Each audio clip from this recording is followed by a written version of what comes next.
Good morning, student. Now I'm coming back with the new chapter of your maths book, chapter number 14, statistic. So आपने ninth class में already statistic पढ़ा हुआ है, ठीक है. इसमें थोड़ा सा एडवांस है, राइट. तो अब हम पहले नाइन्थ का थोड़ा सा इंट्रोडक्शन ले लेते हैं, ठीक है. क्विकली रिवाइज करते कि हमने नाइन्थ में क्या कैसे पढ़ा था और क्या पढ़ा था. सो नाइन्थ में हमने ग्रुप डेटा में पढ़ा था, ठीक है. हमारे जो टेंथ में है वो टेंथ में हम पढ़ेंगे यहाँ पे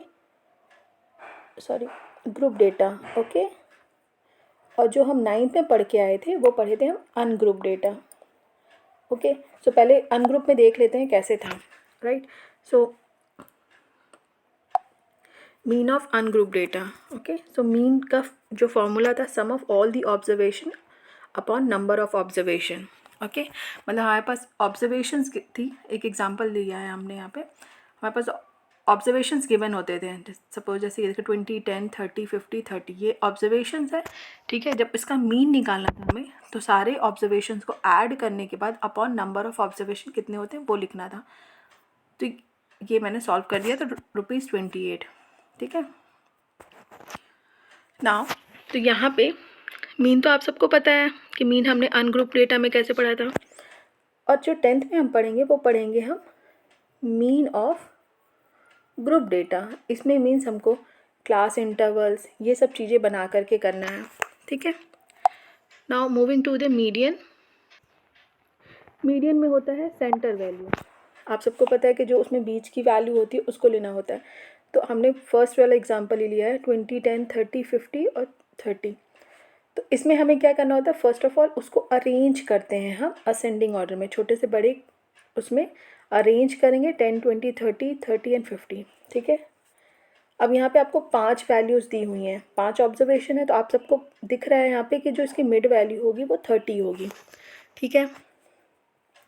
नाउ जब अगर इसमें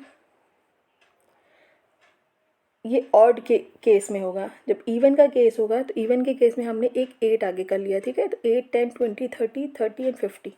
इसको करने के बाद मीडियन यहाँ पे है, ये जो मिड वैल्यू है ना इनको प्लस करने के बाद डिवाइडेड बाई 2 कर दिए तो आंसर इज़ 25. मतलब इन दोनों के बीच की जो मिड वैल्यू आएगी वो 25 आएगी, राइट. तो ये आपका मीडियन का केस हो गया. मोड में क्या होता है, मोड में जितने भी ऑब्जर्वेशंस गिवन है उसको पहले हम अरेंज कर लेंगे असेंडिंग ऑर्डर में, ठीक है. अरेंज करने के बाद हमको उसमें देखना, हम फर्स्ट वाला एग्जांपल ही ले लेते हैं. 8, 10, 20, 30, फिर 30 था और 50 था, ठीक है. ये नंबर थे, अरेंज कर लिया हमने. ना इसमें आपको दिख रहा है कि 32 टाइम्स आ रहा है, और जो भी नंबर ज़्यादा बार ऑकर होता है ऑब्जर्वेशन में तो उसको हम बोलते हैं मोड. तो हमारा यहाँ पे मोड क्या हो जाएगा 30, ठीक है. ना इन तीनों में एक रिलेशन होता है, relation between median, mean, median, mode. क्या होता है, 3 median is equal to mode plus 2 mean. इसमें आप पढ़ोगे, टेंथ में है आपके आगे, ठीक है. तो इसको ज़्यादा यहाँ एक्सप्लेन नहीं करेंगे, जब आगे क्वेश्चन आएंगे तब करेंगे, okay. Now moving to the tenth के आपके सिलेबस में क्या है, ठीक है, ओके. तो टेंथ के सिलेबस में हम पहले पढ़ रहे थे मीन, मीडियन, मोड. पर टेंथ में जो मीन है, मीन में ही हमें 3 पार्ट में पढ़ना है. पहला हमारा हो जाएगा डायरेक्ट मेथड, ठीक है. दूसरा एज्यूम मीन मेथड, ठीक है, mean method. And third one is step deviation method, okay. उसमें फिर उसके बाद हमें मीडियन भी निकालना है, median of group data and mode of group data. तो वो बाद में करेंगे. इस वीडियो में मैं आपको डायरेक्ट मेथड समझाऊंगी कि डायरेक्ट मेथड कैसे निकाला जाता है, राइट.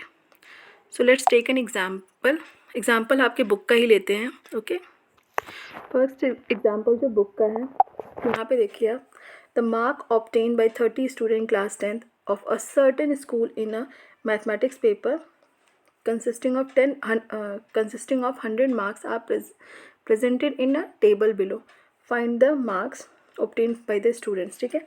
अब यहाँ पे आपको दिख रहा है ये सारे जो है अनग्रुप फॉर्म में ही था और उसको ग्रुप में यूज़ कर दिया गया है, ठीक है. तो ये तो सिंपल था, मार्क्स ऑब्टेन 10 मार्क्स एक स्टूडेंट को आया, 21 को आया, 36 3 स्टूडेंट्स को आया। तो ये नॉर्मल इस वे में अरेंज किया हुआ है, राइट। ये जो मेथड है ये ऑलरेडी हम प्रीवियस क्लास में करके आए हैं, ठीक है। जैसे मार्क्स ऑफ 10 10 20 ये एग्जाम्पल ये कि सारे ये x1 हो गया और नंबर ऑफ स्टूडेंट को f1, ये फ्रीक्वेंसी, दोनों को मल्टीप्लाई करने के बाद दिस इज़ द आंसर। तो आपका ये जो मीन था यहाँ पे, इसमें मीन की वैल्यू होती है summation f1 x1 upon summation f1, मतलब इसकी वैल्यू को रख करके 1779 अपॉन 30, इसको सॉल्व करोगे तो ये आपका मीन निकल जाएगा यहाँ पे, ठीक है ना। अब आपको देखना है ग्रुप डेटा में कैसे होता है। आपके पास एक एग्जांपल आपकी बुक में ही है। पहले हमारे पास क्लास इंटरवल में हमने किया, ठीक है, 10 to 25 स्टूडेंट में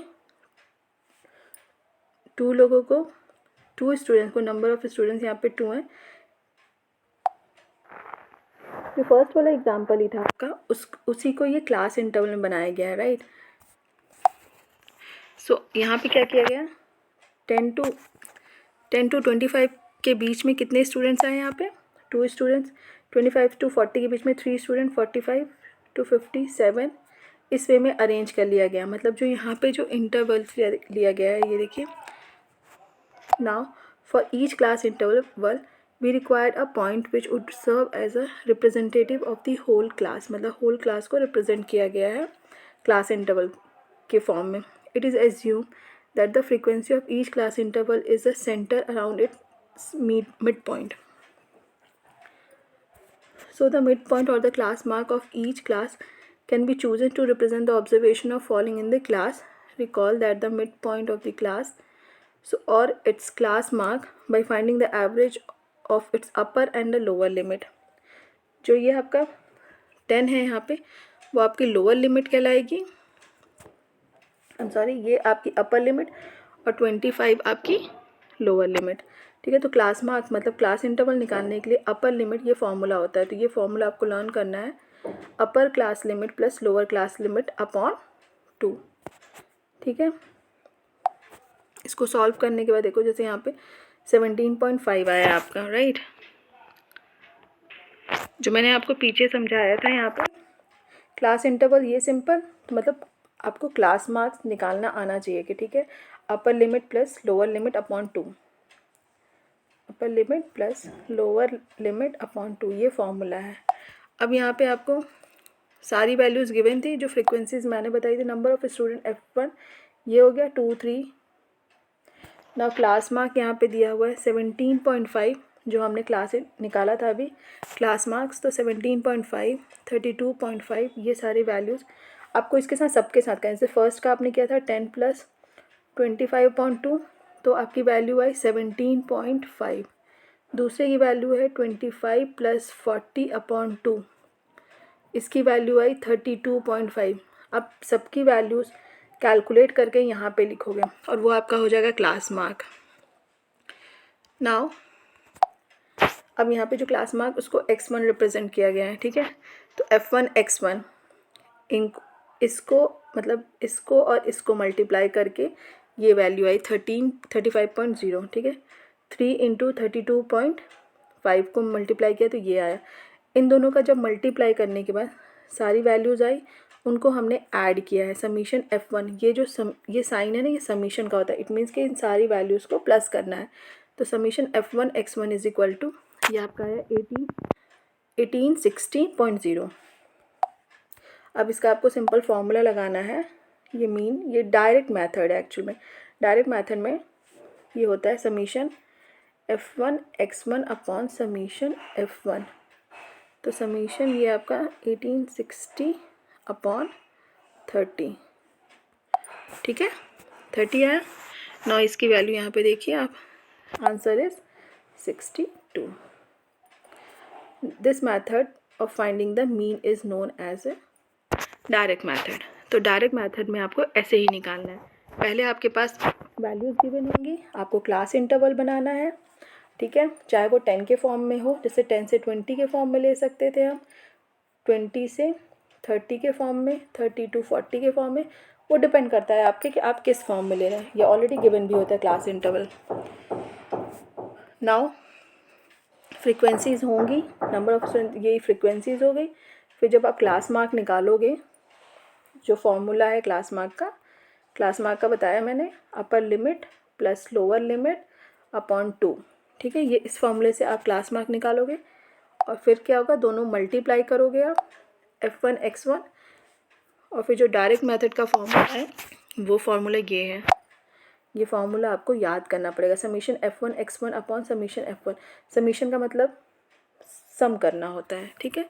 तो आई होप डायरेक्ट मेथड भी समझ में आ गया होगा आपको। फिर भी कोई प्रॉब्लम होती है किसी क्वेश्चन में तो यू कैन आस्क मी। और स्टेप डेविएशन और एज्यूम मीन का मैं नेक्स्ट वीडियो में आपके साथ शेयर करूँगी, right. Okay, thank you so much.